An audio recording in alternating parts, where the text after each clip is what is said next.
போதனமா நகரத்தில் மாடங்களில் குவளை மலர்களை தாழிகளிட்டு வளர்த்து வந்தார்களாம். தாழி என்பது வாய் அகன்ற தொட்டி என்பது பொருள்.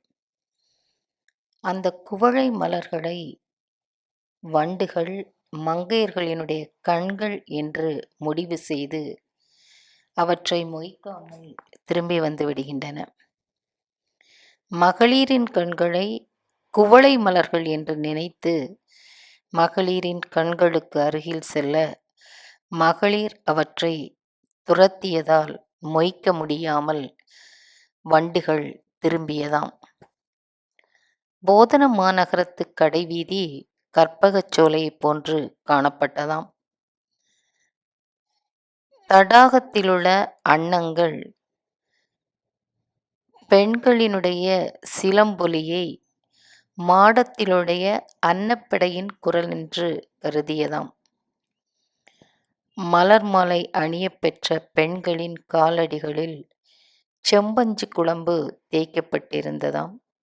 அந்த செம்பஞ்சு குழம்பின் செந்நிறம்பட்ட இடங்கள் செந்தாமரை பூத்தது போல விளங்கியதாம். நகரத்தில் குவளை மலர் தொகுதியும் முத்து மாலையும் மல்லிகை மலர் மாலைகளும் மிகுதியாக குவிந்து கிடந்தன. இது செல்வ மிகுதியை குறிப்பிடுகின்றது. இதை